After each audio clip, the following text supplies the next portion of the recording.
Bienvenue à vous sur Ici Beyrouth, c'est une femme, une histoire spéciale gastronomie. Notre invitée de la semaine est Barbara Massaad, qui est photographe et auteure de livres de cuisine.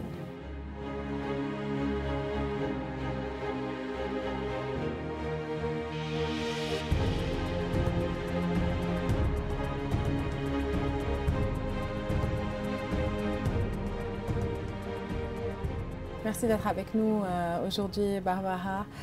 Vous êtes photographe, vous êtes pionnière, on va dire, dans le domaine des livres de cuisine spécifiques, on va dire, libanais. Comment cette aventure a commencé?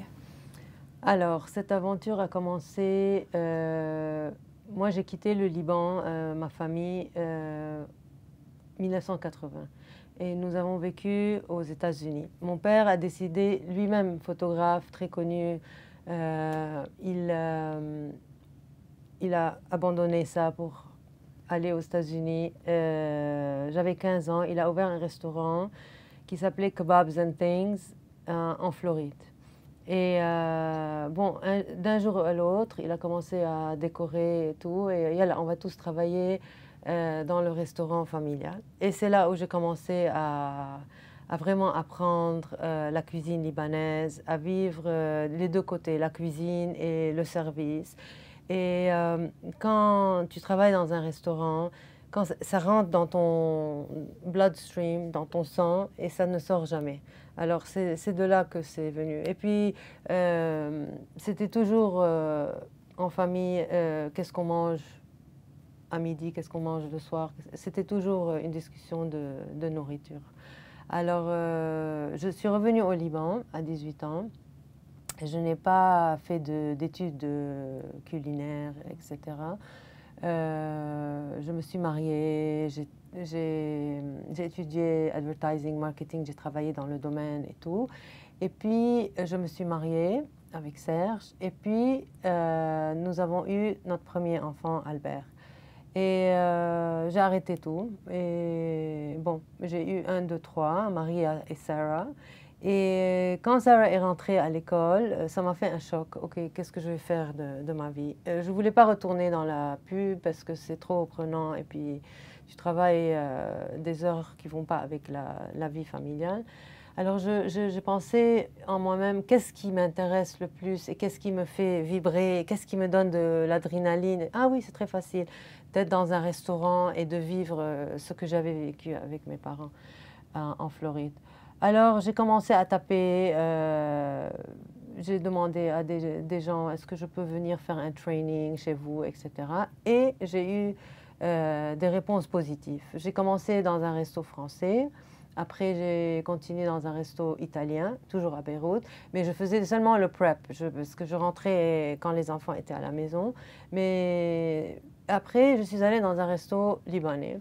Et là, je me suis dit, ah, everything makes sense. C'est là où je dois découverte une passion. Oui, je me suis dit, je suis libanaise, je vis au Liban et la cuisine libanaise est très importante et très variée et il y a mille et une choses qu'il faut apprendre. Et déjà, j'avais la base, mais il y a plein de choses qu'il fallait apprendre. Alors, je suis restée 1 an et demi dans ce resto, tous les jours, jusqu'à 3 heures, à apprendre, demander mille et une questions. Et je restais tout le temps avec le boulanger qui faisait le pain. Et c'était pour moi le coin que j'aimais le plus. Et puis, un beau jour, je me suis dit, je veux faire un livre sur la manouché. Et c'est de là que j'ai eu l'idée. Votre premier ouvrage, en fait, en 2005. Oui, ça m'a pris 2 ans.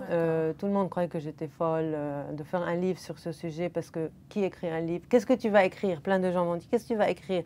Mais pour moi, parce que j'ai vécu dehors, je vois les choses d'un œil différent. Et je vois que le manouché, c'est l'icône. Ça peut être équivalent au cèdre pour nous. En tant que Libanais, chaque personne libanais a une histoire avec cette manouché. Et puis, ce que j'aime dans ce je ne vais pas dire produit, dans ce manouché, c'est que c'est pour tout le monde. It's the common denominator de tous les Libanais. Les pauvres, les riches, tout. C'est à la portée de tout le monde, comme voilà. Il n'y a pas besoin de trop d'ingrédients et en même temps, c'est abordable si quelqu'un veut l'acheter. C'était abordable. Il faudra, on va préciser ça, c'est vrai. Il y a quelques années, avant la crise, la manouche était à 1500 livres libanaises, il ne faut pas oublier. Oui. Et donc, le succès a été immédiat en 2005. Oui. Et c'est vous-même qui avez pris les photos. Oui, alors au début, j'ai rencontré Raymond Yazbek, qui a été like a mentor for me pour la photo. Il ressemblait trop à mon père, le caractère, le bon et le mauvais, tout. Il m'a appris sans me dire, bon, c'est comme ça qu'on va faire, en le voyant faire son propre livre sur les maisons libanaises. Et je suis allée avec lui pendant 2 ans, on a contourné le Liban. J'ai appris comme ça, comme j'ai appris l'arabe, en écoutant, en regardant, en demandant 1000 questions. Et oui, alors on a travaillé sur ce livre ensemble. Et puis après, j'ai travaillé sur le Mounet seul parce que après, ça m'a pris 5 ans de travail pour faire le Mounet parce que c'était vraiment un travail difficile.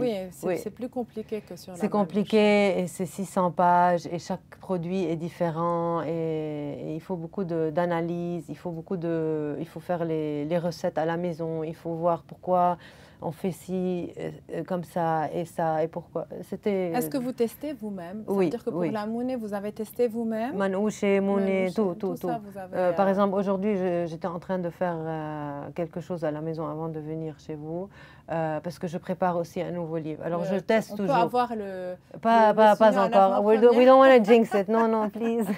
I don't want to jinx it. On aurait fait un scoop. Vous êtes sûr que vous voulez pas? Scoop. Il est prévu pour quand? Ah, je ne sais pas. Tu sais, il y a un saying, un quote, oui, qui dit It's not the destination, it's the journey. Et pour moi, c'est le vécu qui est important parce que beaucoup de gens qui font des livres vont vous dire la même chose, que quand on fait un livre, on a le baby blues parce qu'on ne sent plus le bébé et on n'a plus cette motivation de se réveiller le matin et travailler dessus. Alors quand le livre est fini, il a sa propre vie et là, tu dois te détacher et tu sens un vide.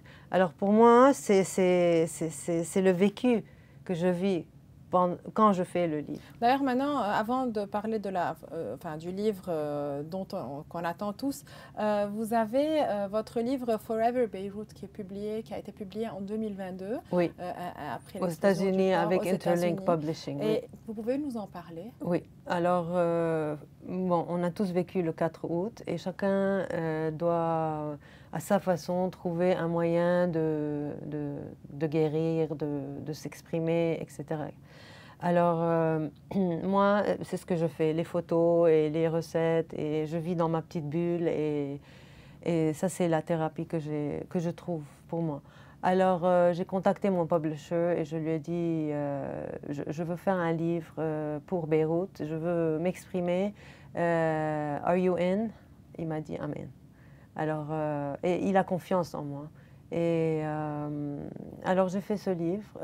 C'était très difficile parce qu'il y avait le Covid aussi et je ne pouvais pas tourner et tout, mais avec de l'aide de plusieurs personnes, j'ai pu aller venir dans quelques endroits pour photographier.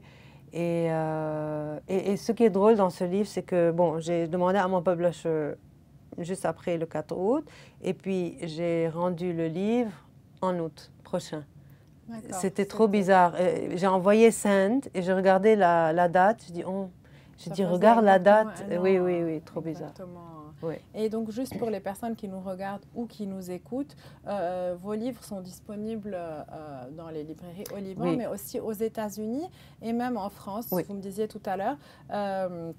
Quel est le nom de l'éditeur en France, puisque les livres sont en anglais et que pas toutes les librairies Non, ce n'est pas un éditeur, c'est un distributeur Terroir Insolite. D'accord. Et aux États-Unis, c'est Interlink Publishing. Okay, donc pour toutes les personnes qui sont à l'étranger et qui sont intéressées par les livres, par le dernier livre qui a été publié en 2022 et par les premiers livres qui ont... Donc, ça, c'est de très nombreuses années. Vous n'avez pas arrêté de Oui, 2005 ça continue, à... oui, ça continue parce qu'il y a une demande. C'est ça qui est bien. Et manouche est vraiment... Moi, mon rêve, c'était que le manouche soit aussi populaire que la pizza. Et je peux vous dire, après ces 20 ans que j'ai vécu, j'ai eu tellement de emails et des histoires qui se sont passées à cause du livre. Je peux vous dire que vraiment, il y a plein de gens qui ont ouvert des forums partout dans le monde, qui ont été inspirés par ce livre. Et on le trouve un peu partout maintenant. Oui, maintenant, enfin, si on veut comparer de 2005 à aujourd'hui en France, par exemple, à Paris, si on prend ça comme exemple, on voit qu'il y a un boom des petits kiosques à Manouché et que ça connaît un grand succès. Oui. Déjà, le nom est devenu très familier. Même les étrangers savent ce que c'est Manouché. Ce n'est plus, c'était plus compliqué. Pour revenir, en fait, juste une parenthèse sur ce que vous avez fait avec Soup for Syria. Donc, parlez-nous de cette initiative qui est très humanitaire. Qui est très oui, humaine. Pour moi, je suis une maman à Walchi, la première chose, et après, je suis tout le reste. Alors, nous avons eu les réfugiés qui sont venus à cause de la guerre au début. Et bon, il faisait très froid à Beyrouth, dans notre appartement. On avait le chauffage et je voyais ces photos d'enfants dans des tentes qui étaient en train de mourir de faim. Pas de faim, de froid. Et je ne pouvais pas, je sais pas. J'ai senti que bon, je dois faire quelque chose à petite échelle, je dois faire quelque chose. Alors je suis montée à la BK et bon, qu'est-ce que j'ai comme arme, qu'est-ce que j'ai comme quelque chose que je peux partager avec eux. J'ai cette caméra et on peut parler. Et de quoi on parlait? De bouffe, de jolis souvenirs. Et quand on parle avec les gens sur la nourriture et des histoires pareilles, il y a toujours même s'ils sont dans la misère, il y a toujours un sourire qui sort. Et les enfants adoraient les photos. Tout le monde me suivait, Barbara, et c'était très... Et puis, j'avais aucune idée de ce que j'allais faire. Et puis, je voyais ces photos comme ça quand je rentrais à la maison et je disais, Obama doit voir ces photos. Il doit arrêter la guerre en Syrie. Il faut que je fasse quelque chose à grande échelle. Bon, je rêve toujours, moi, comme ça. Il a vu ces photos? Je ne sais pas s'il a vu, mais ça a été publié aux États-Unis et ça a vendu beaucoup. J'ai signé une copie pour Bill Clinton. Je me rappelle, un docteur m'avait demandé, ça c'est pour Bill Clinton, je l'ai signé. Bref. On voit derrière vous la couverture. Et ça a été publié dans 7 pays. Alors, chaque pays... les profits de ce livre a été distribués pour les réfugiés. Voilà.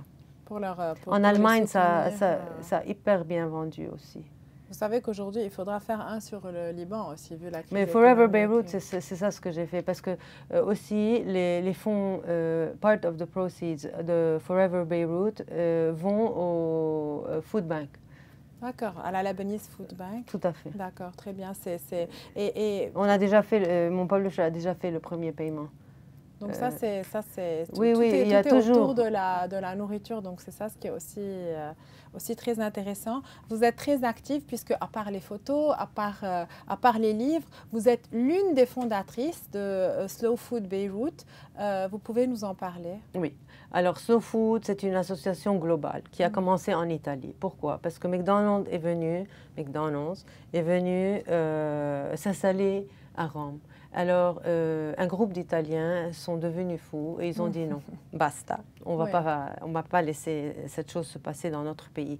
Et puis, ils ont commencé à faire des rencontres chaque 2 ans qui s'appellent Terra Madre, où il y avait les petits artisans mondiaux qui se voyaient et qui partageaient tout, leur nourriture, leurs histoires, leurs photos, etc.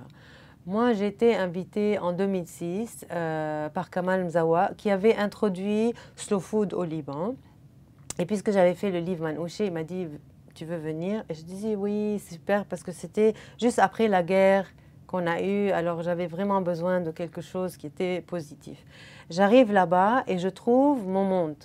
Et j'ai trouvé les gens qui me ressemblent, les gens qui travaillent pour sauvegarder l'héritage de leur pays, de travailler bon, sain, propre. Et de tous les coins du Liban, c'est pas seulement une région, c'est vraiment... Non, non, c'est partout, c'est partout. Alors, toujours à la recherche de gens qui travaillent comme on travaillait les façons ancestrales, les recettes, les gens, parce que tu peux... Moi, si vous voyez dans tous mes livres, il y a toujours des gens. Les gens, pour moi, leurs mains, leur sueur, tout ça m'importe beaucoup, parce que si on n'avait pas ces gens, on n'aurait pas ce qu'on a. Bien sûr. Et je voudrais que ces traditions restent. Parce que, par exemple, le Mouné, pourquoi j'ai fait ce livre je veux que les gens continuent à faire le Mouné. OK, on a le frigo, OK, on a les fruits et les légumes pendant 365 jours. Mais non, ça, c'est pas naturel. Et on doit continuer cette tradition. Parce que maintenant, la génération, peut-être ils n'ont pas vu leur tête à voir faire cette monnaie. OK, alors si on perd ça, ça devait être documenté. Et Slow Food travaille pour mettre en valeur ces gens. Et comment ça se passe en fait, juste en pratique pour avoir une idée? Est-ce que tout le monde se réunit? Est-ce que des petits producteurs se réunissent? Comment ça se passe? Alors nous avons avant un marché qui était à Hamra pendant des années, qui est comme le Souk Taïeb. On l'a fermé parce que ça n'allait plus à Hamra à cause des événements, etc. Nous collaborons maintenant avec tous les marchés qui sont maintenant Souk Taïeb, Badaro, AUB, Food Heritage, etc. Alors maintenant, ce qui est bien, c'est que c'est pas le slogan, c'est pas le branding, c'est des gens qui travaillent pour le même but. OK, et Fair Trade also, yani, tous ces gens-là, maintenant, on est main dans la main en train de... Par exemple, il y avait un festival Fair Trade, ils ont travaillé dessus pour sauvegarder le sel de Enfe. J'étais invitée as a slow food representative. Yani, c'est tout à fait les initiatives que nous, on veut faire, on aime faire. Alors, il y a une collaboration. Donc aujourd'hui, vous trouvez qu'au Liban, dans le secteur de l'alimentation, de la production locale, en fait, oui. il y a une vision commune, en fait, oui. sur le fait de vouloir préserver et... Oui. Ça a beaucoup changé. Et surtout, avec toutes les années qu'on a vécues maintenant et qu'on voit que, bon, on doit se débrouiller et on ne peut plus maintenant importer autant de nourriture qu'on a importé avant. Et que oui, on peut produire au Liban des choses qui sont très bien faites. Et voilà. Malgré les difficultés liées à l'eau, électricité, etc. Tout ça, mais vous savez, il faut toujours travailler... Je dis ça à tout le monde, step by step, baby steps. Il ne faut pas se noyer et dire je veux atteindre ça. Non, chaque jour, si tu peux faire une chose, ces choses-là aboutissent à beaucoup de choses. Si tu fais une chose pendant 365 jours, tu ne peux pas imaginer ce que tu as fait. Oui, non, ça c'est sûr. Et on voit ces initiatives qui sont très intéressantes et qui contribuent en fait à soutenir le secteur. Avant la crise, on pensait moins au secteur de l'agroalimentaire. Aujourd'hui, on réalise que non, le Liban est un pays qui a du potentiel, qui peut exporter, qui peut produire et exporter, qui peut produire localement de bons produits et c'est pas... Et c'est notre fierté parce que où tu vas dans le monde quand tu dis je suis libanaise, vous avez la meilleure bouffe, la meilleure chose et les gens commencent à raconter leur histoire qui a à voir avec ça. C'est ce qui rapproche les populations. Je voulais revenir sur les illustrations qu'on a vues derrière vous, qui sont dans vos livres. Oui, alors le Maize Book, ça a été totalement différent parce que chaque livre, c'est comme un bébé et chaque enfant est différent. Et le Maize, j'avais pas envie de mettre des photos de hummus, intabal, etc. Alors j'ai rencontré une charmante dame qui s'appelle Pascal Harris et nous avons collaboré ensemble pour faire ce livre. Et ça s'est très bien passé. Et on l'a appelé A Labor of Love parce que vraiment, quand on travaillait ensemble, comme si elle était dans ma tête. Parfois, je regardais, je me disais, you read my mind. Et ce livre, je l'aime beaucoup. Il est très joyeux, on voit les couleurs. Oui, oui. On sent que ça peut toucher aussi les jeunes. Et il y a des histoires dedans et tout. Et c'est très... une façon ludique d'apprendre, on a l'impression. Oui, it's not formal. C'est très... Je dis ce que j'ai à dire. Par exemple, Baba Ghanouch, oui, it's cuddly. Des histoires... Oui, non, je vais vous poser une question que je pose à toutes mes invitées pour ce spécial gastronomie. Vous qui avez goûté à tellement de plats, quel est votre plat préféré? Vous allez rigoler, mais libanais ou bien international? Libanais, bien sûr, on parle. Okay. Le kéchek, j'adore le kéchek. D'accord. Le kéchek, pour moi, c'est quelque chose de très intéressant et je pense qu'il y a beaucoup de potentiel dans ce kéchek. Alors ça, c'est une petite astuce pour le prochain livre. Donc ça, c'est ce qu'on attend. On n'a pas... D'accord. Je t'ai donné une petite... on sait qu'il va y avoir du kéchek dans votre prochain ouvrage. Oui, le kéchek. Et Lynn, pour moi, la nourriture que je préfère le plus, c'est la nourriture paysanne. Par exemple, ok, j'ai été déjà dans des restos, pas souvent, une ou deux fois, dans des restos Michelin et tout ça et tout. Bon, it's a nice experience et tout. Mais si tu me prends chez une dame qui est en train de cuisiner des choses, une paysanne qui est en train de faire de son propre potager des choses, oh, ça pour moi c'est le Michelin 5, 6. J'adore ça. Mais c'est ça ce qui fait aussi le succès de la nourriture libanaise, qui n'est pas une nourriture sophistiquée, mais qui est plus une nourriture, on va dire, où les gens, on sent un rapprochement entre les personnes, une nourriture, on va dire, joyeuse, les gens sont heureux de partager. Et on partage, voilà. Voilà, exactement. Barbara, un message de fin pour les personnes qui nous regardent, pour les encourager à lire vos livres et à appliquer les recettes de cuisine. Oui, s'ils veulent lire les livres, ça me ferait grand plaisir. Mais pour moi, ça, ce n'est pas le but de tout ce que je fais. Le but, c'est que chacun de nous peut faire une différence et peut le faire avec sa passion. Et aujourd'hui, on vit des moments très difficiles. Et je pense que chacun de nous doit chercher dedans et trouver cette petite passion et la développer. Et, comment dire, spread positiveness. C'est tout ce que je veux. Disperser, propager un peu de positivité, un peu de joie. Et voilà. Et vous le faites très bien, vous le faites déjà depuis longtemps et vos livres sont une référence pour de nombreuses personnes qui ne savent pas cuisiner non plus comme moi, mais je vais m'y mettre, je vous promets. Oui. Merci beaucoup, merci d'avoir été avec nous, merci pour vos initiatives et merci pour ce que vous faites pour ce secteur.